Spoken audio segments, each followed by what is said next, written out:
Est-ce que vous savez que la performance économique d'une entreprise repose sur sa performance sociale? C'est-à-dire une entreprise qui n'est pas performante socialement serait difficile d'être performante économiquement. Le succès d'une entreprise repose largement sur la qualité de son personnel. Et aujourd'hui, nous avons une concurrence internationalisée. L'économie, nous sommes dans un contexte économique mondialisé. Et avant, c'est la concurrence nationale. Nous avons une économie nationalisée. Le commerce ou la production se fait au même pays. Et nous commercialisons dans le même pays. Mais aujourd'hui, ce n'est pas le cas. Et les Occidentaux vendent en Afrique et les Africains vendent aux Occidentaux. Donc, la concurrence, elle est directe et internationale. Donc, toute entreprise souhaitant évoluer dans son domaine d'activité doit ce qu'on appelle être économique, mais ça doit être objectif et atteindre ses objectifs de rentabilité ou de production. Et pour que cela soit fait, il faut que le personnel soit qualifié, c'est-à-dire soit une bonne qualité personnelle. Donc aujourd'hui, c'est ce que moi je vais vous montrer, que la performance, vous démontrer cela, que la performance économique d'une entreprise va fortement reposer sur sa performance sociale. Et la non-performance des salariés, moi je vais le reprocher à deux niveaux dans cette vidéo.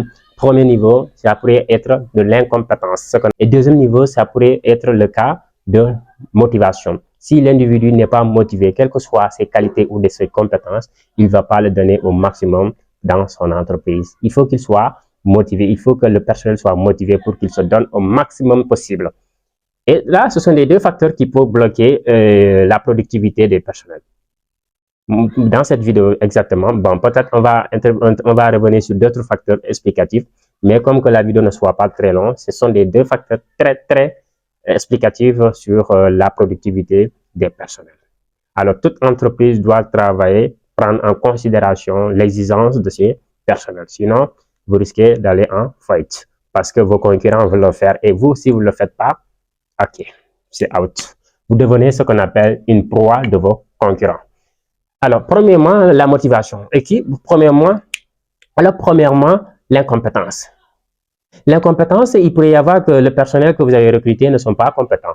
C'est bien possible. Et s'il y a l'incompétence, cela pourrait aussi reprocher sur ce qu'on appelle la politique de recrutement de RH. On va interroger le RH, les ressources humaines. Est-ce qu'elle est en train de faire une bonne politique de rémunération? Est-ce que la direction RH n'est pas en train de recruter les menuisiers à la place des soudeurs à la place des mécaniciens et des mécaniciens à la place des électriciens? Alors, si vous faites ça, vous savez que vous n'allez pas réussir.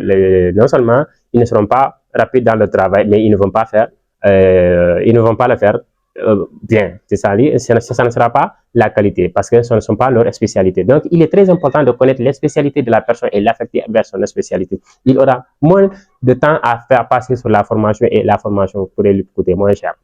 Donc, si vous êtes une entreprise et vous ne regardez pas ça en compte et vous prenez les salariés et vous les mettez comme ça, vous êtes en train de perdre votre temps. Il ne faut pas le perdre. Ce temps, time is money.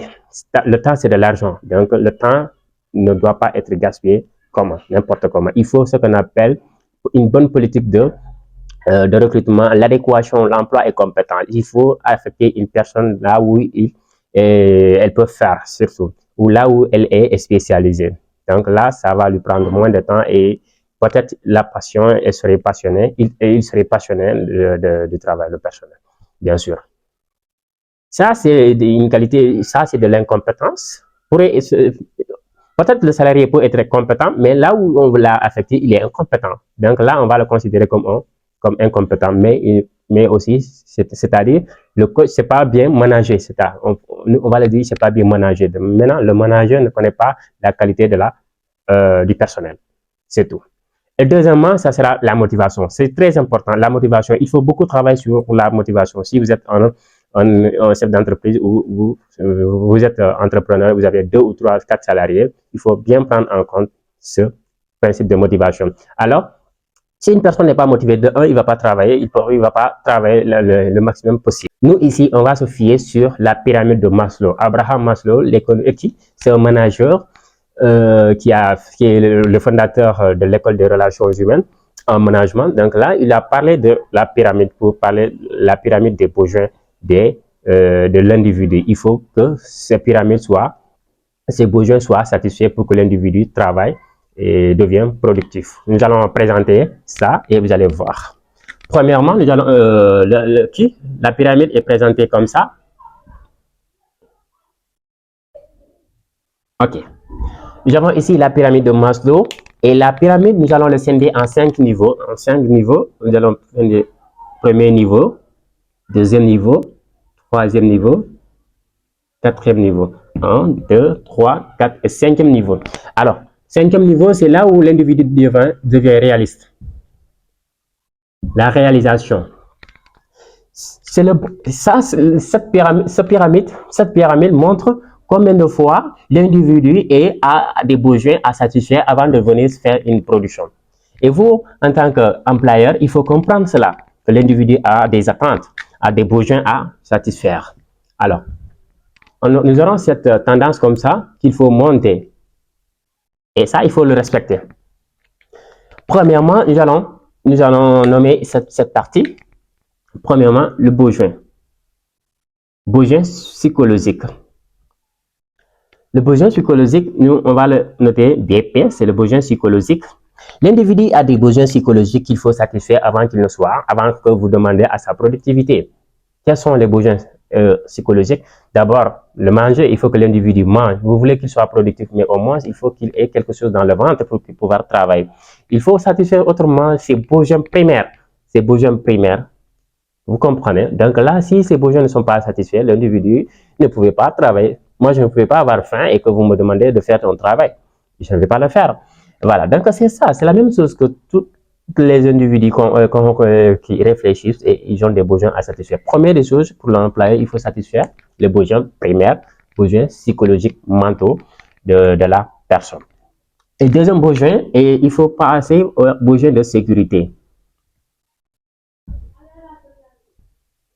Aux besoins de sécurité. Parfois, le salaire ne fait pas l'affaire. Parfois, le salaire ne fait pas l'affaire. Si le travail sait que le travail n'est pas sécurisé, il attend beaucoup sur la sécurité de ce qu'il fait. Si on sait que c'est pas sécurisé, pourquoi je vais m'amener? Parce que peut-être qu'il pourrait y avoir des dangers. C'est ça, la sécurité. Il faut que tout ce qu'il fait, ses actes, il s'assure que c'est sécurisé. On ne peut pas me dire qu'aujourd'hui, que tu me donnes 1 million, que je vais aller affronter le lion, alors que je n'ai pas d'armes. Vous comprenez? Donc là, l'individu ne va pas accepter, quel que soit le salaire, s'il sait qu'il est en danger, il ne va pas le faire. Il faut au moins faire ce qu'on appelle, il faut au moins me donner une arme à qui je vais combattre le lion. Donc c'est ça. Le besoin de sécurité. Et troisième besoin qui vient en troisième position, c'est-à-dire les besoins sont en façon hiérarchique. Plus on avance, plus le besoin diminue. C'est le personnel. Plus le plus gros besoin que l'individu a, c'est de manger d'abord avant de satisfaire ça. Et deuxièmement, il attend ce qu'on appelle que ce qu'il fait il soit assuré. Il faut qu'on a ce qu'on appelle la sécurité. Et troisièmement, il aurait besoin de ce qu'on appelle le besoin de l'appartenance. Il doit appartenir. Appartenance. L'individu a besoin d'appartenir à un groupe, besoin d'appartenance dans un groupe, besoin d'appartenir à un groupe. Donc, si on est personnel, vous comprenez pourquoi dans le RH ou dans le management du personnel, nous avons ce qu'on appelle les équipes, le département. On a scindé en département. Voilà, on a scindé les départements. C'est pas pour rien, c'est parce que c'est pour connaître, pour mettre le personnel dans un groupe, considéré dans un groupe et que ce groupe soit dirigé par un chef de groupe. Et dans ce groupe, chaque personne doit se consentir étant un membre du groupe, étant un membre du département. Et là, si moi je suis seul aujourd'hui, je sais que je n'ai pas de protection dans le lieu où je suis. Supposons si vous avez des problèmes, vous n'avez personne qui peut vous soutenir, vous n'avez pas une équipe qui est derrière vous qui peut vous soutenir.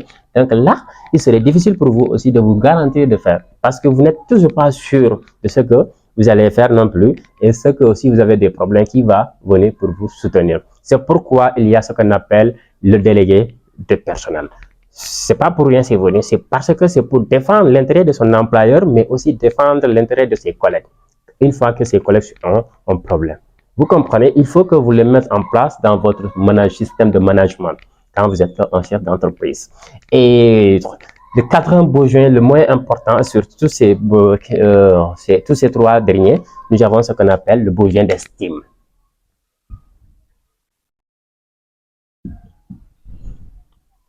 Le besoin d'estime, comme on le sait, le besoin d'estime. L'individu a besoin d'être considéré là où il est. Même si je suis dans un groupe, mais il faut que je sois considéré dans ce groupe. Sinon, je ne serai pas productif parce que, voilà, non seulement si je sais que je ne suis pas considéré, mes idées ne sont pas prises en compte, je ne me vois pas dans le groupe, même si ma tête est pleine, je ne vais pas le donner parce que je sais que je ne suis pas peut-être une personne qui est considérée, n'a pas aisément moi, il n'aura pas ce qu'on appelle la confiance en soi à s'exprimer ou à devenir productif.